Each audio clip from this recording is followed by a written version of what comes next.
One of the most powerful features with sensormanager.com is its ability to send text and email alerts. And in this video, we're going to demonstrate how to set up alerts and which ones need to be set up to have a good system running.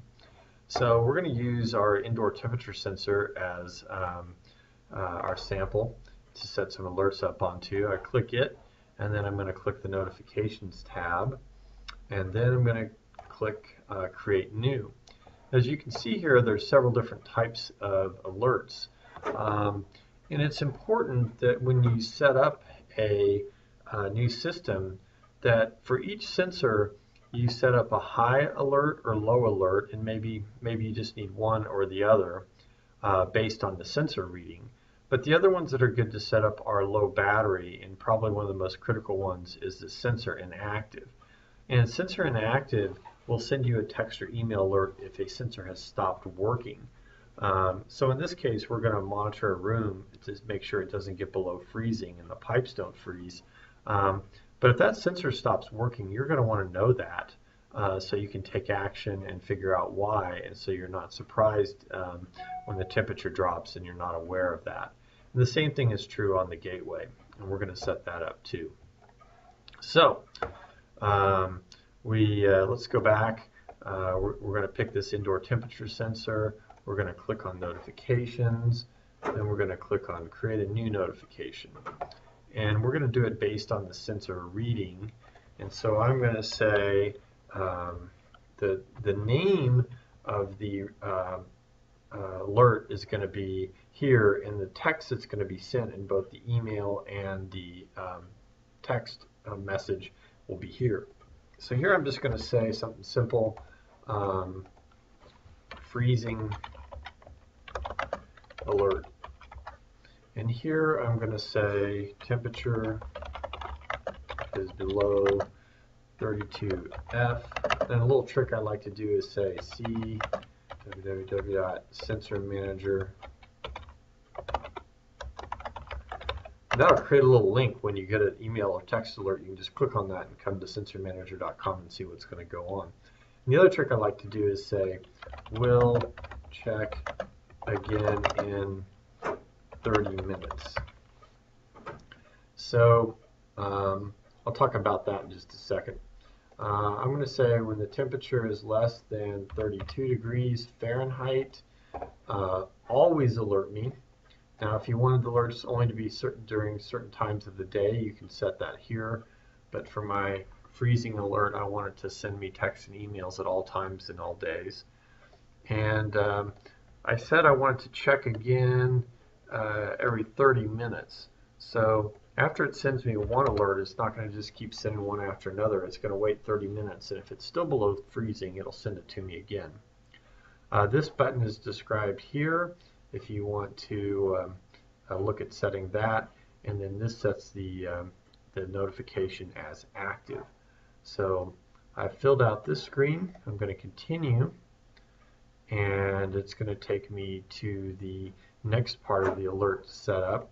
I'm going to be sending this alert from my indoor temperature sensor, and the people I'm going to notify is myself, Scott. And if I wanted to add Cameron, I could send him over there and add him to the alert, but I think I'll leave him alone and take him off. And this is one of the tricky parts here. I'm going to be sending myself a email alert, but if I want a text message, I have to click that and turn it green. And now I'm going to get both text and email alerts. And I think I've now set this up, so I'm going to say that is now finished. So let's see if that alert is there. I'm going to click on my indoor temperature sensor and click on notifications and come down here. And you can see here that the freezing alert is set. Now if I want to edit this alert, I just use the pencil, and it will bring up the alert so I can change it.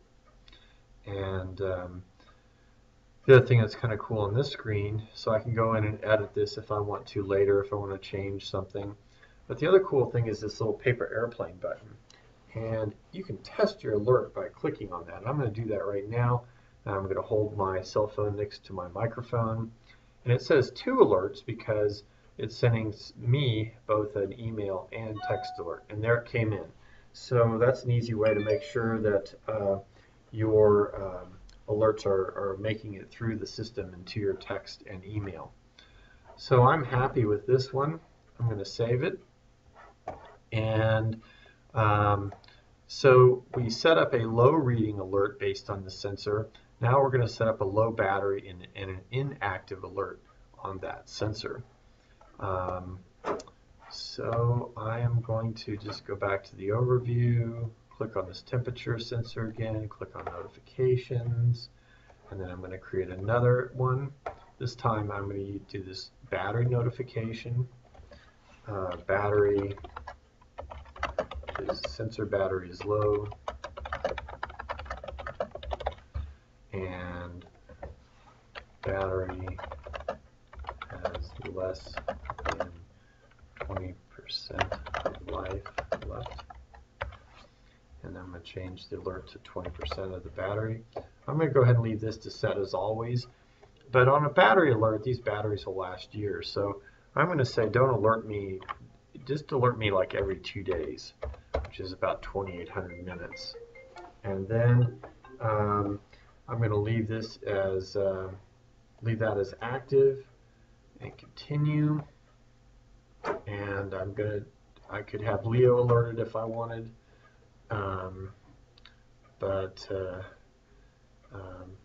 go ahead and leave Leo there, and I'm going to send us both text and email alerts by clicking on that, turning it green, and then it's going to be triggered by this indoor temperature sensor. But while we're at it, what's kind of interesting is I can set my other sensor to have a low battery alert by just adding it there, and that's kind of nice. And so I think our low battery alert is now done, and I'm going to click finished on that. And so now we have set the low reading alert, a battery alert, and the next thing is the sensor inactive alert. So let's go to our indoor temperature sensor, click on notifications. See, we have the freezing alert and the low battery alert. Now we're going to add the inactive alert, which is right here. Sensor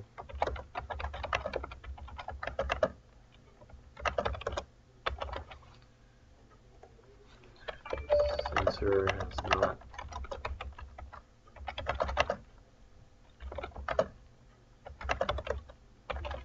I'm going to say alert me if it's transmitted for the last 30 minutes, and then C, and then I'm also going to say will check again in 30 minutes.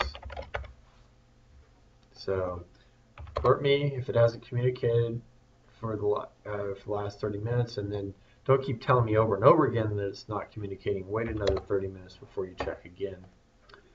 And then we'll save that one. And I think I want it just to be me on email and text. And I'm going to click finished. So now for this indoor temperature sensor, I've set up the different types of notifications.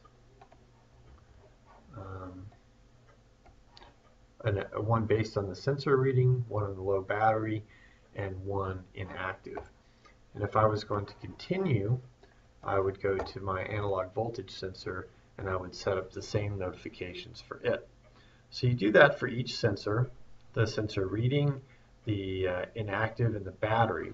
But the other good thing to do is set up a gateway alert, because if your gateway goes down, no sensors are going to, data is going to be making it to sensormanager.com. So we click on the gateway that we're using, the notifications tab. This is going to go real quick. We'll just set an inactive alert.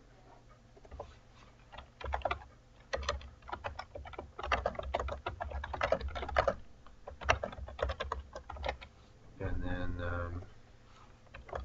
no transmissions.